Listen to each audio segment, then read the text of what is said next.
Livro Jogos Vorazes, A Cantiga dos Pássaros e das Serpentes. Autora Suzanne Collins. Lido por Camila Saboia. 17. Ele pegou raiva, disse Lisistrata baixinho. A raiva tinha voltado à capital durante a guerra, com os médicos sendo necessários em campo e instituições e linhas de fornecimento comprometidas pelos bombardeios. O tratamento médico ficou escasso para humanos, como a mãe de Coriolanos, e quase inexistente para os mimados bichinhos de estimação da capital. Vacinar o gato não estava na lista de prioridades quando mal se conseguia dinheiro para comprar pão. Como o surto havia começado, ainda era objeto de debate. Um coiote infectado das montanhas? Um encontro noturno com um morcego? Mas foram os cachorros que espalharam. A maioria estava passando fome, vítimas abandonadas da guerra, de cachorro para cachorro e depois para as pessoas.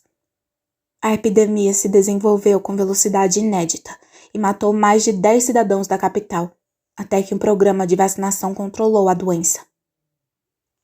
Coriolano se lembrava dos pôsteres alertando as pessoas sobre os sintomas em animais e humanos, apenas acrescentando mais uma potencial ameaça ao mundo.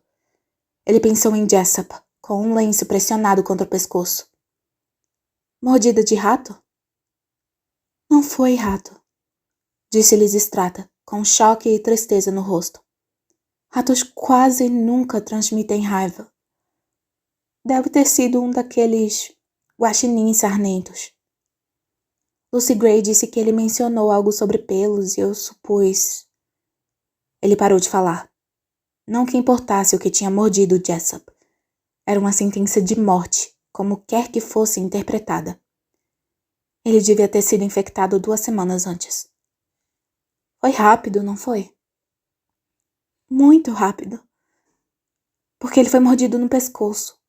Quanto mais rápido chega ao cérebro, mais rápido a pessoa morre, explicou Lisistrata. E claro, ele está faminto e fraco. Se ela falou, devia ser verdade. Era o tipo de coisa que ele imaginava que a família Vickers discutisse no jantar, daquele jeito calmo e clínico deles. Pobre Jessup, disse Lisistrata. Até a morte dele tem que ser horrível. A identificação da doença de Jessup deixou a plateia tensa e gerou uma onda de comentários cheios de medo e repulsa. Raiva! Como ele pegou isso? Trouxe do distrito, tenho certeza. Que ótimo! Agora ele vai contaminar a cidade inteira! Todos os alunos se sentaram de novo, sem querer perder nada, voltando às lembranças infantis da doença. Coriolanos ficou em silêncio em solidariedade a Lisistrata, mas sua preocupação aumentou quando Jessup zigue-zagueou pela arena em direção a Lucy Gray. Não dava para saber o que ele tinha em mente. Em circunstâncias normais, Coriolano tinha certeza de que ele a protegeria, mas estava claro que ele tinha perdido a sanidade se ela havia fugido para se salvar. As câmeras acompanharam Lucy Gray correndo pela arena e começando a subir no muro quebrado da arquibancada na região da cabine de imprensa. Posicionada no meio da arena, ocupava várias filas e tinha sobrevivido ao bombardeio. Ela parou um momento, ofegante, enquanto considerava a perseguição errática de Jessup, e seguiu na direção dos detritos de uma lanchonete próxima. O esqueleto da lanchonete ainda estava lá, mas a parte do meio explodira e o teto tinha sido lançado a quase 10 metros de distância. Cobertura de tijolos e tábuas, a área era uma espécie de percurso de obstáculos que ela atravessou até parar no alto dos destroços. Os idealizadores dos jogos aproveitaram a posição imóvel da garota e fecharam um close nela. Coriolanos deu uma olhada nos lábios rachados e levou a mão à pulseira. Ela parecia não ter tido acesso à água desde que fora largada na arena, 1 dia e meio antes. Ele digitou o pedido de uma garrafa de água. A prontidão da entrega por drones estava melhorando a cada pedido. Mesmo que ela tivesse que continuar fugindo, eles conseguiriam levar água até ela, desde que ficasse em área aberta. Se ela conseguisse escapar de Jessup, Coriolanos a encheria de comida e bebida, para uso próprio e para batizar com veneno de rato. Mas esse parecia um plano distante no momento. Jessup atravessou a arena e pareceu confuso pela rejeição de Lucy Gray. Ele começou a subir atrás dela para a arquibancada, mas teve dificuldade para manter o equilíbrio. Ao entrar na área coberta de destroços, sua coordenação diminuiu ainda mais, e 2 vezes ele caiu com força, o que abriu cortes no joelho e na têmpora. Depois do segundo ferimento, que sangrou bastante, ele se sentou em um degrau, meio atordoado, e esticou as mãos na direção dela. Sua boca se moveu enquanto a espuma começava a pingar do queixo. Lucy Gray pareceu imóvel, observando Jessup com expressão sofrida. Eles criavam uma imagem estranha.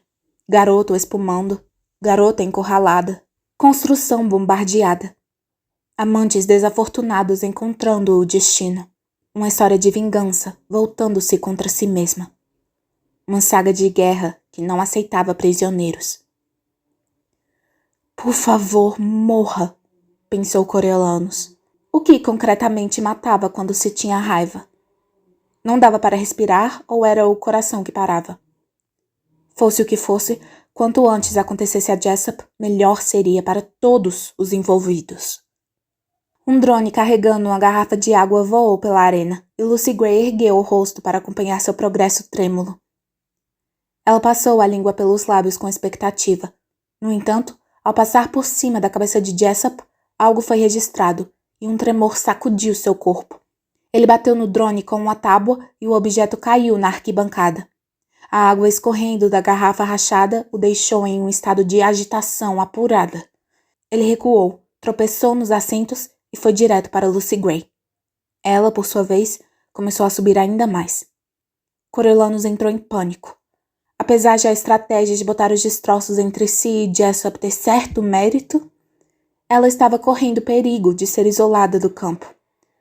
O vírus podia ter comprometido os movimentos de Jessup, mas também deu uma velocidade anormal ao corpo poderoso dele, e nada tirava sua atenção de Lucy Gray. Exceto aquele momento com a água, pensou Coriolanus. A água. Uma palavra surgiu no cérebro dele. Uma palavra do pôster que ficara espalhado pela capital por um tempo. Hidrofobia. Medo de água. A incapacidade de engolir fazia as vítimas de raiva ficarem loucas ao ver água. Seus dedos começaram a trabalhar na pulseira de comunicação, pedindo mais garrafas de água. Talvez, se pedisse muitas, isso afastasse Jessup. Coriolanus acabaria com as reservas se precisasse. Lysistrata tocou a mão dele para impedi-lo. Não, deixe que eu faça isso. Ele é meu tributo, afinal. Ela começou a pedir uma garrafa de água atrás da outra, com o objetivo de enlouquecer Jessup de vez. O rosto dela não registrava muitas emoções, mas uma única lágrima escorreu pela bochecha e tocou o canto de sua boca antes de ela limpar. Lizzie. Ele não a chamava assim desde que eles eram pequenos. Você não precisa. Se Jessup não pode ganhar, quero que Lucy Gray ganhe. É o que ele ia querer. E ela não pode ganhar se ele a matar. O que pode acabar acontecendo. Na tela, Coriolanus viu que Lucy Gray tinha mesmo se metido em uma situação ruim. À esquerda dela, havia a parede alta dos fundos da arena. À direita, o vidro grosso da cabine de imprensa. Enquanto Jessup continuava a perseguição, ela fez várias tentativas de fugir dele, mas ele ficava corrigindo o percurso para bloqueá-la. Quando a distância entre eles encurtou para cerca de 6 metros, ela começou a falar com ele, a esticar a mão de forma tranquilizadora. Isso fez com que ele parasse, mas só por um momento. Então, ele foi para cima dela de novo. Do outro lado da arena, a primeira garrafa de água de Lysistrata, ou talvez a substituta da que tinha quebrado, começou a voar na direção dos tributos. Aquela máquina parecia mais firme em seu percurso, tal qual a pequena frota que veio atrás. Assim que Lucy Gray viu os drones, ela parou de recuar. Coriolanus viu bater no babado da saia acima do bolso com o estojo prateado de pó compacto e interpretou como um sinal de que ela tinha entendido o significado da água. Ela apontou para os drones, começou a gritar e conseguiu fazer Jessup virar a cabeça. Jessup ficou paralisado e seus olhos saltaram de medo. Quando os drones se aproximaram dele, ele tentou acertá-los, mas não conseguiu. Quando começaram a soltar as garrafas de água, ele perdeu o controle. Dispositivos explosivos não poderiam gerar reação maior. e o impacto das garrafas contra os assentos o deixou em frênese. O conteúdo de uma respingou na mão dele, que se encolheu como se fosse ácido. Ele foi para o corredor e seguiu na direção do campo, mas outros 10 ou 12 drones chegaram e o bombardearam. Como estavam programados para entregar o conteúdo ao tributo, ele não tinha como escapar. Enquanto corria na direção dos assentos da frente, ele prendeu o pé e tropeçou, voando pelo muro da arena até o campo. O som de ossos quebrando que acompanhou a queda surpreendeu a plateia, pois Jessup caiu em uma rara região da arena com áudio funcional. Ele ficou deitado de costas, imóvel, exceto pela movimentação do peito.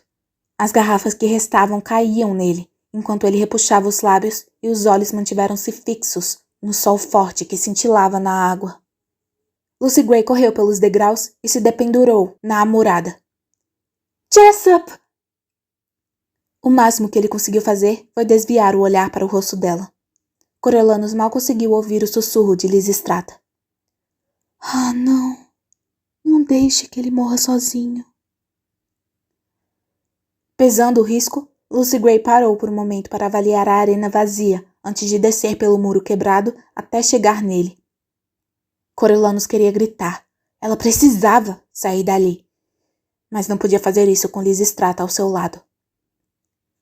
Ela não vai deixar, garantiu ele, pensando em quando Lucy Gray tirou a viga em chamas de cima do corpo dele.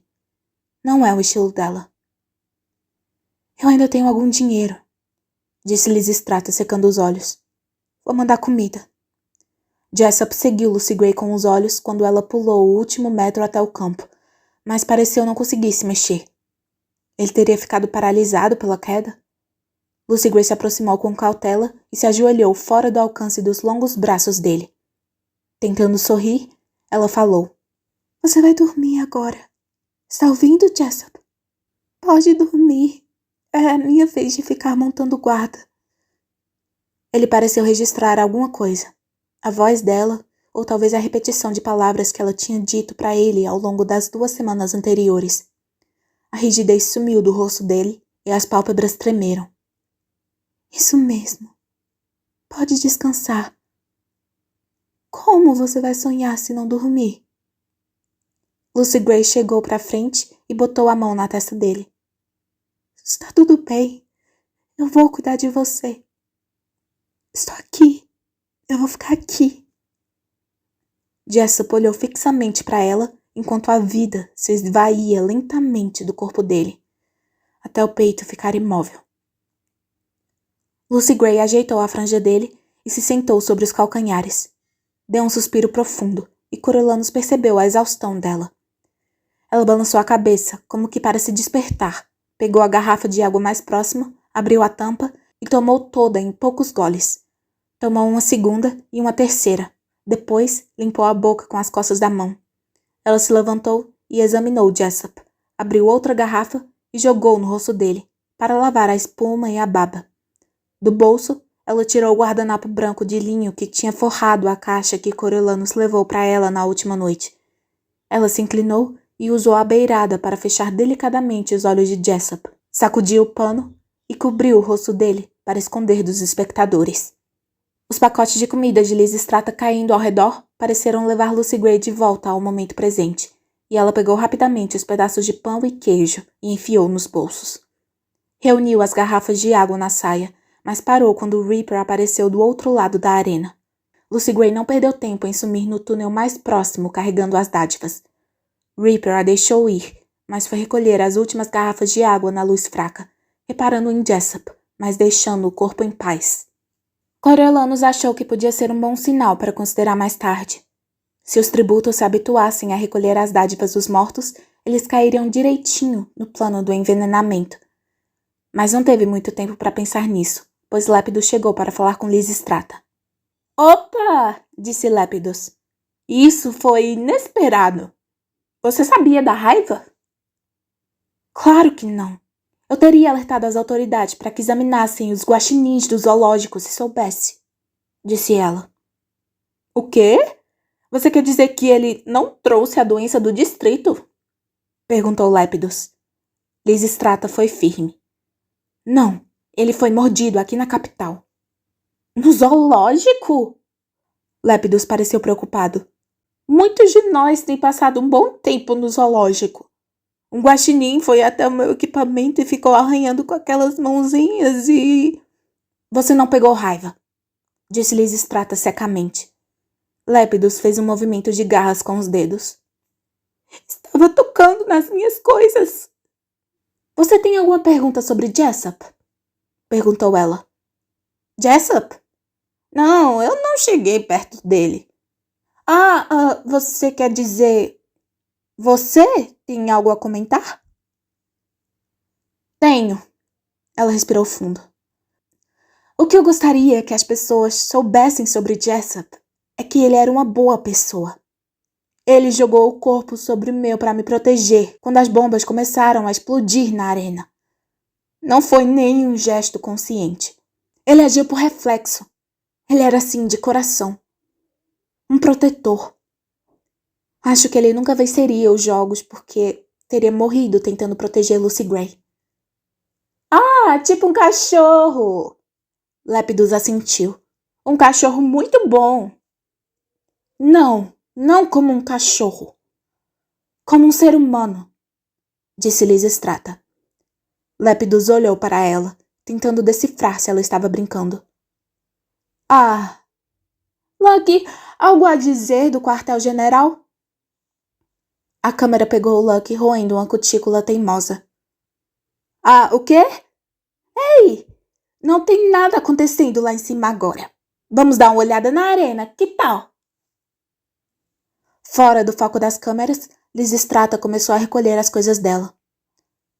Não vá ainda. Fica para jantar com a gente, disse Coriolanus. Não. Eu só quero ir para casa. Mas obrigada por estar aqui, Coria. Você é um bom aliado. Ele a abraçou. Você é. Sei que não foi fácil. Ela suspirou. Bom, pelo menos estou fora. Os outros mentores se reuniram em volta de Lisistrata, elogiaram o trabalho dela e tudo mais, e ela foi embora do salão sem esperar o resto do corpo estudantil sair. Isso aconteceu logo em seguida, e em poucos minutos os 10 mentores restantes eram os únicos presentes. Eles se examinaram com novos olhos, agora que o prêmio Plint estava em jogo, cada um torcendo não só também para ter um vitorioso, mas também para ser um vitorioso nos jogos. O mesmo pensamento deve ter ocorrido aos idealizadores dos jogos, porque Lucky voltou à tela para fazer uma recapitulação dos tributos restantes e seus mentores. A tela dividida mostrava fotos dos pares lado a lado, acompanhadas da voz do apresentador ao fundo. Alguns dos mentores gemeram quando perceberam que tinham usado suas fotos ruins da identidade estudantil, mas Coriolanus ficou aliviado por não estarem exibindo sua cara ralada atual. Os tributos, que não tinham fotografia oficial, apareceram em imagens aleatórias tiradas desde a colheita. A ordem foi numérica por distrito, começando com os pares Urban Tesley e Yusirk, do Distrito 3. Nossos tributos do Distrito Tecnológico deixaram uma dúvida em nossas cabeças. O que eles fizeram com aqueles drones? Perguntou Lucky. Festus e Coral apareceram em seguida, com Persephone e Mizzen logo depois. Os tributos do Distrito 4 estão voando alto agora que estamos nos 10 finais. A imagem de Lâmina na viga e a foto de Pup geraram uma comemoração da parte dele, até serem substituídas por Twitch fazendo malabarismo no zoológico e Vipsania. E os favoritos da galera, Lâmina e Pliny Harrington, estão acompanhados do garoto do Distrito 7, Twitch e sua mentora, Vipsania Sickle.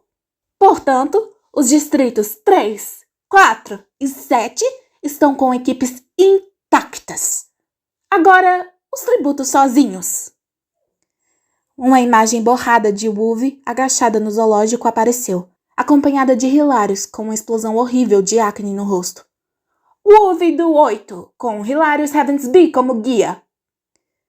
Como eles usaram a imagem das entrevistas, Tanner estava com a aparência melhor ao surgir ao lado de Domitian. O garoto do Distrito 10 mal pode esperar para fazer uso de suas técnicas de abatedouro. Em seguida, Reaper, exibindo sua força no meio da arena, ao lado de Clemência, impecável. Eis um tributo que deveríamos reavaliar. Reaper, do 11. Finalmente, Coriolanus viu sua própria foto, nem ótima e nem ruim, com uma foto lindíssima de Lucy Gray cantando na entrevista. E o prêmio de popularidade vai para Coriolanus Snow e Lucy Gray, do 12. Popularidade? Era lisonjeiro, Coriolanus achava, não particularmente intimidante. Mas não importava. A popularidade tinha gerado uma pilha de dinheiro para Lucy Gray. Ela estava viva, hidratada, alimentada e abastecida. Com sorte, poderia se esconder, enquanto os outros seduziam um número de participantes. Perder Jessup como protetor fora um golpe, mas seria mais fácil se esconder sozinha. Coriolanus tinha prometido que ela nunca ficaria verdadeiramente sozinha na arena, que ele ficaria com ela até o fim.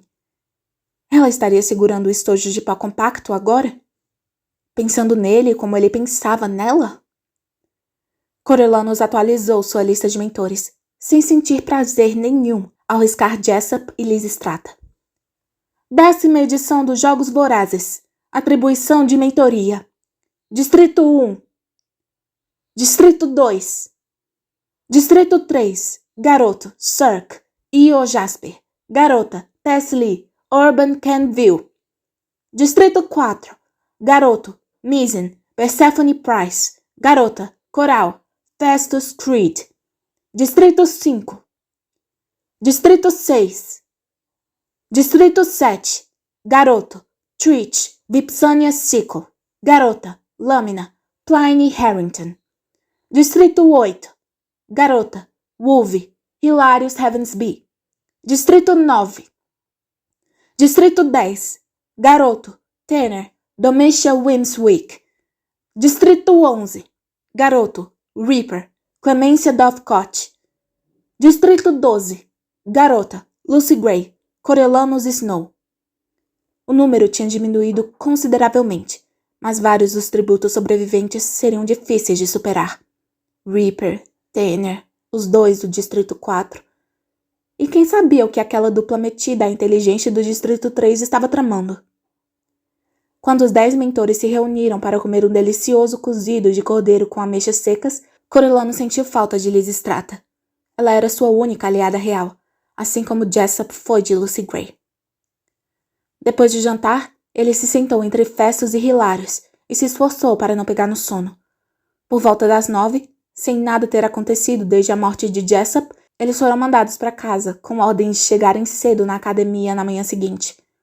A caminhada de retorno era longa, mas ele se lembrou da segunda ficha de Tigres e subiu com gratidão no bonde, que o deixou a um quarteirão do apartamento. Sua avó já tinha ido para a cama, mas Tigres estava esperando no quarto dele, novamente envolta no casaco de pele que fora da mãe dela.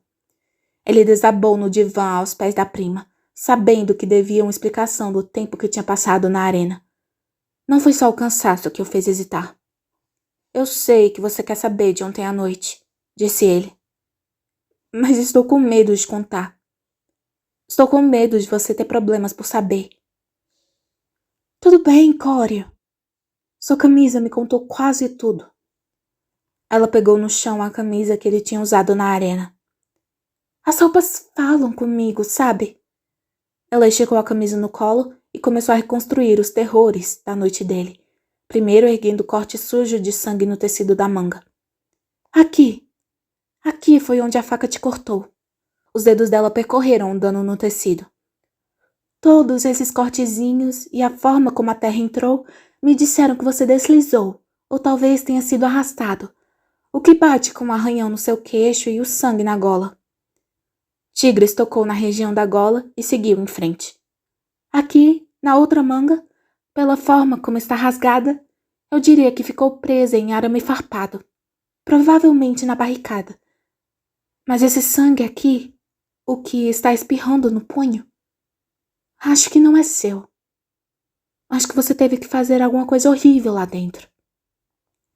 Coriolanus olhou para o sangue e sentiu o impacto da pancada que dera na cabeça de Bobbin. Tigres. Ele massageou a têmpora. E eu fico me perguntando como as coisas chegaram a esse ponto. Que meu priminho, que não fazia mal a uma mosca, tenha que lutar pela vida na arena. Essa era a última conversa no mundo que ele queria ter naquele momento. Não sei, eu não tive escolha. Sei disso. Claro que sei disso. Tigres passou os braços em volta dele. Só odeio o que estão fazendo com você. Eu estou bem, disse ele. Não vai durar muito mais. E mesmo que eu não vença, estou no páreo para algum tipo de prêmio. Acho mesmo que as coisas vão dar uma virada para melhor. Certo. Sim. Sei que vão. Snow cai como a neve, concordou ela, mas a expressão no rosto dizia algo diferente. O que foi? Perguntou ele. Ela balançou a cabeça. Para com isso. O que é? Eu só ia contar depois dos Jogos Vorazes. Ela ficou em silêncio. Mas agora você vai ter que contar, disse ele. Senão vou imaginar as piores coisas possíveis. Por favor, conta. A gente vai dar um jeito. Ela começou a se levantar. Tigres! Ele a puxou de volta. O que é? Tigres enfiou a mão com relutância no bolso do casaco, tirou uma carta com o selo da capital e a entregou para ele. A cobrança do imposto chegou hoje. Ela nem precisava dizer mais nada. Sua expressão dizia tudo. Sem dinheiro para os impostos e sem ter como pegar mais emprestado, os Snow acabariam perdendo a casa.